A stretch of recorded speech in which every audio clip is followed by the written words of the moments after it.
Okay, so the time has come for you to refinance that commercial real estate property you bought a couple of years ago. Are you ready? Well, in this video, I'm going to tell you the 4 steps that you need to take in order to save big money when you go to refinance that property. So stay tuned.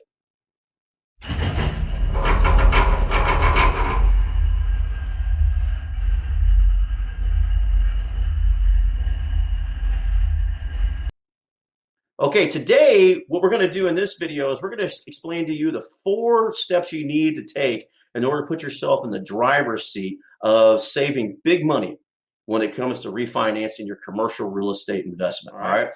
It's a long video, but it's not as long as the original video. The original video was recorded a little over a year ago, but the material was really good, so I thought it was good for this purpose. So what I did do is I left in the description below a link to that much larger video, plus some snippets of the video in much smaller chunks, a little bit easier for you to digest if you want to go back and look at those as well. Now, I hope you like the video.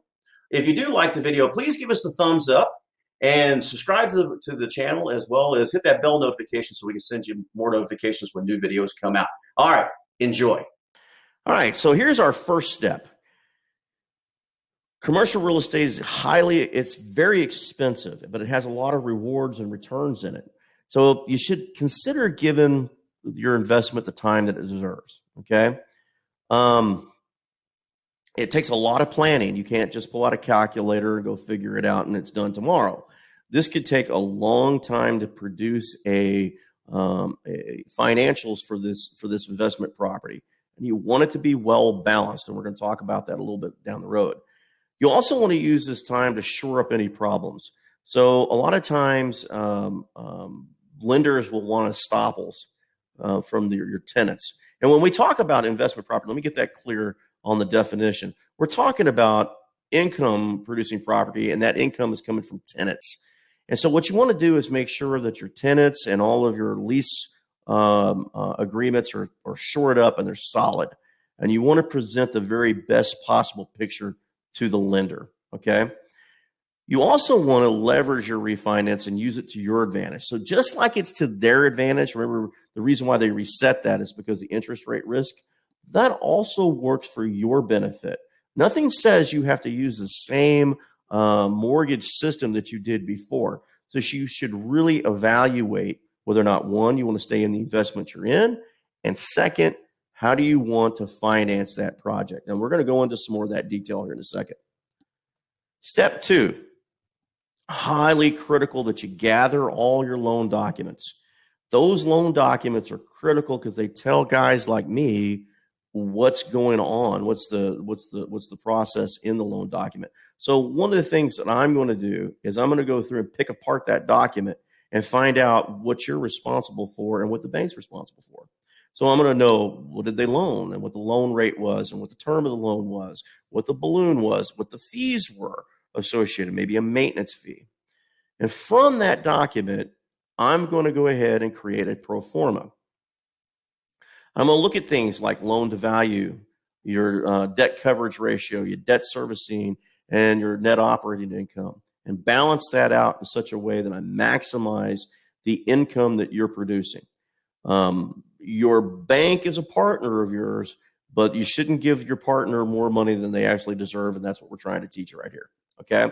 Now, the loan to value ratio is just simply that. It's a ratio of here's the, you have $1 million loan and it's an 80-20 loan to value ratio. Well, the bank is going to lend $800,000 on it. Your debt coverage ratio is a ratio where you have this net operating income over your debt servicing. And that ratio has to be greater than 1 or you're losing money. Okay. The bank won't allow that to happen. We're not going to cover in this video appreciation. That's a different video, so let's don't get ahead of ourselves on that, all right? But one of the things I really recommend doing in order to get this pro forma completed is you do need to go down and get yourself either an appraisal on the property or you can get a broker opinion of value or broker price opinion. This gives you a good starting point to know what your property is worth in the market as of the time of the appraisal or the opinion of value, all right? Step 3, let's take a look. You're going to analyze your situation.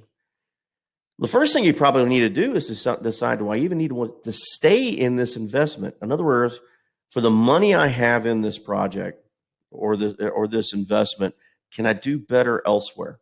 And in a second, I'm going to show you a graph that we produced that can help you out with that. The next thing you need to do is just simply decide whether or not the financing is adequate for your project. Should you use another financing vehicle? And the second part of that is just simply going out into the market and seeing what's out there. All different kinds of resources out there that tell you what lenders are trying to put out on the market and what their offering is. One of the other things you need to do is evaluate the true cost of that refinance, what we call the incremental cost of capital. Um, it's a what if analysis, for example. You may have a situation where, for example, if you have $1 million loan and a bank decides that they could give you 800,000 on the loan at 1% rate. Another bank comes along and say, hey, we'll give you $900,000 on that loan, but it's 1% greater on the interest rate. Well, that's not a 1% increase. If you actually do the math, it's somewhere around 20% that you paid on that incremental cost of capital. It's huge, and what you're paying in the difference. And so that's one of the things you need to evaluate. Step 4, and the final step, is you need to take decisive action. So one of the things I recommend doing is, if you've done your homework, take the best of 3 and go work those loans and see which ones you can actually get for your property and close the deal. Most important thing is to take the information that you've gotten this time around and plan for the future.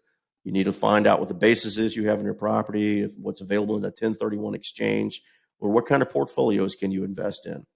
And that's a very important thing for the next step going down the road.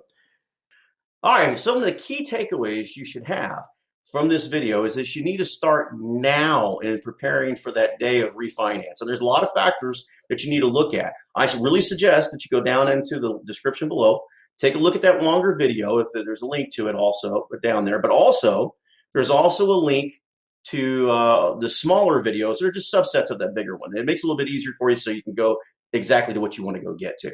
All right, I hope you enjoyed the video, like I said. And also on the end card, I'm going to put some suggested videos up for you to go to watch. All right, thank you very much.